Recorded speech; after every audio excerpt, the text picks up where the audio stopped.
Good morning friends सकार गुरुत्वपूर्ण खबर आपण को स्वागत मुझे तो फ्रेंड्स प्रत्येक दिन भली बहुत गुड़ी पछा पछा खबर सहित जहाँकि पीएम किसान कालिया योजना ठू आरंभ कर राशन कार्ड ई श्रम कार्ड बड़ बड़ घोषणा यह खबर भितर रही तेणु आपण मैंने 2 मिनिट अधिक समय दे ए वीडियो को निश्चित शेष पर्यंत देखंतु कारण आज वीडियो देखापी आपन को कौन न्यूज पेपर किंबा खबर कागज देखा पड़ोनी से चलतु भाई मैंने बेसी डे नक भिडियो पर नजर पकईबा तेबे नजर पकईबा पूर्व जदि आम चैनल प्रथम आसी भिडियो देखुं तेबे आम चैनल को सब्सक्राइब कर पाखे घंटी चिन्ह को दबे ऑल नोटिफिकेशन को दबे दिंतु कारण आम जिते बेले भी भिडियो छाड़बू आपण पाखे पहुँचब सर्वप्रथमे नंबर 1 आज महंगा है औषधर मूल्य देश में आज अनेक नियम परिवर्तन होगा सह अनेक सामग्रीर दाम रे बड़ परिवर्तन होगा जाऊँगी कहार दाम बढ़ी तो आउ कहार दाम कमी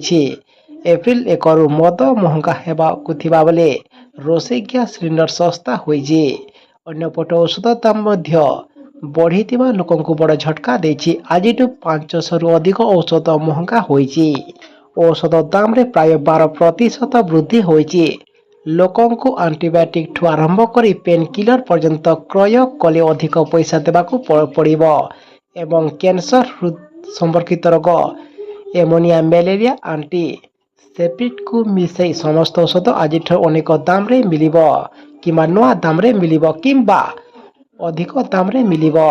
परवर्ती खबर एथर तातीरे छटपट हेबो भारत ए वर्ष खरा दिन में दीर्घ दिन धरी ग्रीष्म प्रभाव जारी रहिबो खरा तातीरे मध्य भारत उत्तर समतल एरिया मध्य किंबा दक्षिण भारत छटपट हेबो भारतीय पाणीपाग विभाग एभली अनुमान करिछि एप्रिल रु जून भितरी साधारण तापमात्रा ठारू सर्वाधिक तापमात्रा रहिबो एने भारतीय पाणीपाग विभाग निर्देशक मृत्युंजय महापात्र सूचना दे कहिसंती तेबे सामाजिक सम्मेलन में मृत्युंजय महापात्र सूचना दे कहते जे भारत उत्तर समतल एवं दक्षिण भारत अनेक अंचल 2 रु 8 दिन धरी ग्रीष्म प्रभाव जारी रहिबा बोली आकलन करा जायछि तेबे गुजरात महाराष्ट्र उत्तर कर्णाटक ओडिशा आंध्र प्रदेश एवं पश्चिम बंग असह्यताती एवं ग्रीष्म प्रभाव अधिक रहिबा बोली पाणीपाग विभाग कहिछि।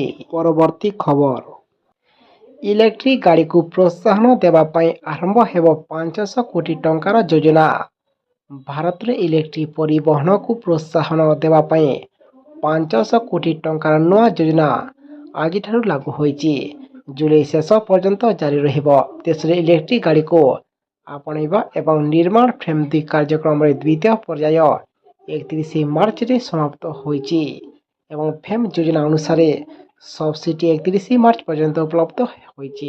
परवर्ती खबर समस्त टिकसदाता खुशी खबर आज आरंभ होइछि नुआ आर्थिक वर्ष लागू हेब नुआ आयकर नियम गत बजेट बेले केंद्र अर्थमंत्री घोषणा अनुसार आज पूर्व भली नुआ एवं पुराना टैक्स रेजिम कायम रहिले भी टैक्स फाइलिंग बेले नुआ टैक्स रेजिम डिफॉल्ट ऑप्शन रहिबो एवं एथिरे आश्वस्तिकर खबर मिली जहाँकि नुआ रेजिम रे 7 लाख टंका वार्षिक आय पर्यंत कौन टैक्स देवाकू पड़ो ना ता सहित 50,000 स्टैंडर्ड डिडक्शन को मिसेले 7,50,000 टंका पर्यंत टैक्स देवाकू पड़ोनी। परवर्ती खबर राज्य में सकालू खोलिब अंगनवाड़ी केन्द्र आज राज्यर समस्त अंगनवाड़ी केन्द्र खोलिबाकू निष्पत्ति नैछंती राज्य सरकार जहाँकि दिन के दिन तापमात्रा वृद्धि हेउतिबारो यहाको दृष्टि रखी एभली निष्पत्ति नियाଯାଇଛି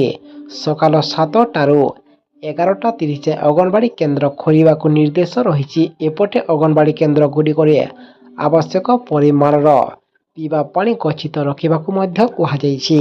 परवर्ती खबर आज सस्तारे मिलिबो एलपीजी गैस सिलिंडर आज आरंभ होइछि नुआ आर्थिक वर्ष 2024-25 प्रथम दिन में सस्ता होइछि एलपीजी गैस सिलिंडर आज राजधानी रे एलपीजी सिलिंडर दाम 30.50 टंका ह्रास पाइछि यह सहित राज्यर विभिन्न गैस दर मध्य सस्ता होइछि आसंता निर्वाचन पूर्व एलपीजी गैस सिलिंडर पिछा 32 टंका ह्रास पाइछि।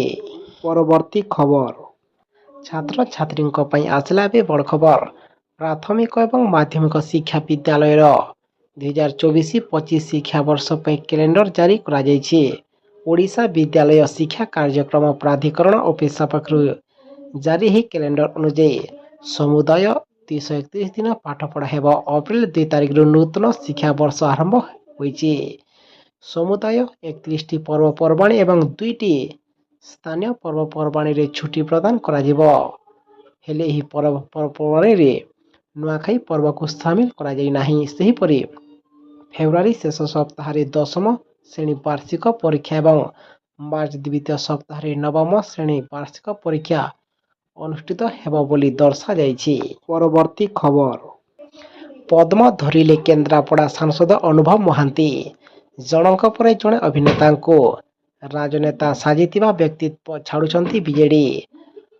ଅରିନ୍ଦମ ସିଦ୍ଧାନ୍ତ ଆକାଶଙ୍କ ପରେ ବିଜେଡି ହାତ ଛାଡ଼ିଲେ କେନ୍ଦ୍ରାପଡ଼ା ସାଂସଦ ଅନୁଭବ ମହାନ୍ତି। ସେ ପ୍ରଥମେ ରାଜ୍ୟସଭା ସାଂସଦ ହୋଇଥିଲେ। ପରେ 2019 ମସିହାରେ କେନ୍ଦ୍ରାପଡ଼ା ଲୋକସଭା ଆସନରୁ ବିଜୟୀ ହୋଇ ସାଂସଦ ହୋଇଥିଲେ।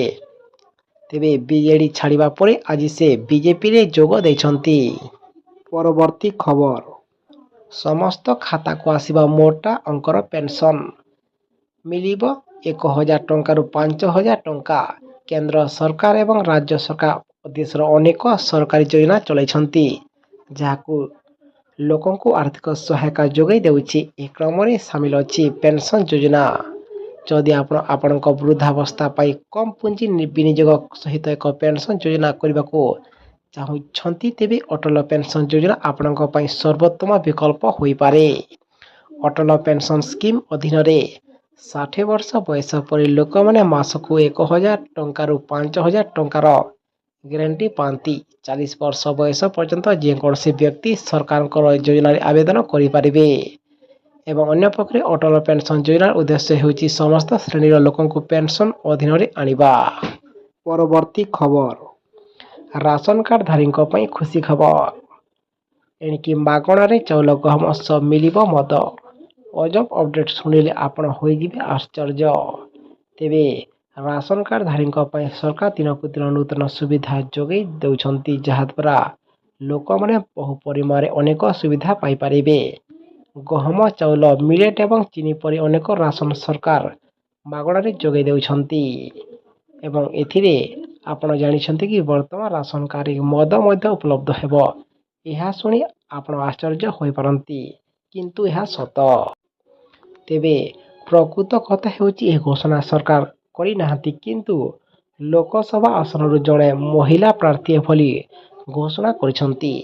ମହିଳା ପ୍ରାର୍ଥୀ କେବଳ ରାସନ କାର୍ଡରେ ବିଦେଶୀ ମଦ ଯୋଗାଇ ଦେବାକୁ ପ୍ରତିଶ୍ରୁତି ଦେଇନାହାନ୍ତି, ବରଂ ବେରୋଜଗାରୀଙ୍କୁ ରୋଜଗାର ଯୋଗାଇ ଦେବା ପାଇଁ ମଦ ବଣ୍ଡ ମଧ୍ୟ ଘୋଷଣା କରିଛନ୍ତି। ଅଧିକାଂଶ ଲୋକ ମହିଳା ପ୍ରାର୍ଥୀଙ୍କ ଏହି ଘୋଷଣାକୁ କେବଳ ଘୋଷଣା ଭାବରେ ବିଚାର କରୁଛନ୍ତି, ଯାହାକି ବର୍ତ୍ତମାନ ସାରା ଦେଶରେ ଲୋକସଭା ନିର୍ବାଚନରେ ମାହୋଲ ଖେଳିଯାଇଛି, ଯେଉଁଠାରେ ସମସ୍ତେ ଲୋକମାନଙ୍କୁ ଆକୃଷ୍ଟ କରିବାକୁ ଚେଷ୍ଟା କରୁଛନ୍ତି। ସମସ୍ତ ରାଜନୈତିକ ଦଳ ଓ ନେତା ସାଧାରଣ ଲୋକଙ୍କ ପାଇଁ ବଡ଼ ଘୋଷଣା କରୁଛନ୍ତି। ଏହି ଚନ୍ଦ୍ରପୁର ଲୋକସଭା ନିର୍ବାଚନ ମଣ୍ଡଳୀରୁ ପ୍ରତିଦ୍ୱନ୍ଦ୍ୱିତା କରୁଥିବା ମହିଳା ପ୍ରାର୍ଥୀ ବନିତା ରାଉତ ଏହା ସେ କହିଛନ୍ତି। ପରବର୍ତ୍ତୀ ଖବର। ମହିଳାଙ୍କ ଆକାଉଣ୍ଟକୁ ଆସିବ 5 ଲକ୍ଷ ଟଙ୍କା। ମୋଦି ସରକାର ମହିଳାଙ୍କ ପାଇଁ ଲକ୍ଷ୍ମୀ ଦିଦି ଯୋଜନା ଆରମ୍ଭ କରିଛନ୍ତି। ଏହା ମାଧ୍ୟମରେ ମହିଳାମାନଙ୍କୁ କୌଣସି ସୁଧ ବିନା ଋଣ ଦିଆଯାଏ। ଏହି ଯୋଜନା ମାଧ୍ୟମରେ ମହିଳାମାନଙ୍କୁ 5 ଲକ୍ଷ ଟଙ୍କା ପର୍ଯ୍ୟନ୍ତ ଋଣ ଦିଆଯାଉଛି, ଯାହା ସୁଧମୁକ୍ତ ଅଟେ। ଏବଂ ଏହି ଯୋଜନାରେ ଲାଭ ପାଇବାକୁ କିଛି ସର୍ତ୍ତ ମଧ୍ୟ ସ୍ଥିର ହୋଇଛି। ଏହାର ଲାଭ କେବଳ ସେହି ମହିଳାମାନଙ୍କ ପାଇଁ ଉପଲବ୍ଧ ଯେଉଁମାନେ ସ୍ୱୟଂ ସହାୟକ ଗୋଷ୍ଠୀରେ ସଦସ୍ୟ ଅଟନ୍ତି। ପରବର୍ତ୍ତୀ ଖବର। ଆସିଲା ପୁଣି ସମସ୍ତ ଲେବର କାର୍ଡଧାରୀଙ୍କ ପାଇଁ ପୁଣି ଏକ ଖୁସି ଖବର। ଏବେ ଆସିଲା ପୁଣି ସମସ୍ତ ଲେବର କାର୍ଡଧାରୀଙ୍କ ପାଇଁ ଖୁସି ଖବର। ପୁଣି ଆଗକୁ ନିର୍ବାଚନକୁ ଦୃଷ୍ଟିରେ ରଖି ନବୀନ ସରକାର ଏଥିରେ ଲେବର କାର୍ଡଧାରୀଙ୍କୁ ମଧ୍ୟ ପୁଣି ଏଥିରେ ଟଙ୍କା ଦେବା ପାଇଁ ନିଷ୍ପତ୍ତି ନେବାକୁ ବିଚାର କରୁଛନ୍ତି, କାହିଁକି ନା ଏଥିରେ ଗୋଟିଏ ପରେ ଗୋଟିଏ ଏଥିରେ ସମସ୍ତଙ୍କ ପାଇଁ ସରକାର ନିର୍ବାଚନକୁ ଦୃଷ୍ଟିରେ ରଖି ଟଙ୍କା ଦେବା ଆରମ୍ଭ କରିଛନ୍ତି। ସେଥିପାଇଁ ଆମେ ଆପଣଙ୍କୁ ଅନୁରୋଧ କରୁଛୁ କି ଆପଣମାନେ ଯଦି ଆପଣଙ୍କର ଲେବର କାର୍ଡକୁ ରିନ୍ୟୁଆଲ କରିନାହାନ୍ତି, ତେବେ ଆପଣମାନେ ଶୀଘ୍ର ଆପଣଙ୍କ ଲେବର କାର୍ଡକୁ ରିନ୍ୟୁଆଲ କରନ୍ତୁ ଏବଂ ଯେକୌଣସି ମୁହୂର୍ତ୍ତରେ ସରକାର ଏଥିରେ ଟଙ୍କା ଦେବାଟା ସୂଚନା ରହୁଛି। ସେଥିପାଇଁ ଆପଣମାନେ ଯଥାଶୀଘ୍ର ଆପଣଙ୍କ ଡିଷ୍ଟ୍ରିକ୍ଟକୁ ଯାଇ ଏଥିରେ ଲେବର କାର୍ଡ଼ ରିନ୍ୟୁଆଲ୍ କରିବାକୁ ପଡ଼ିବ।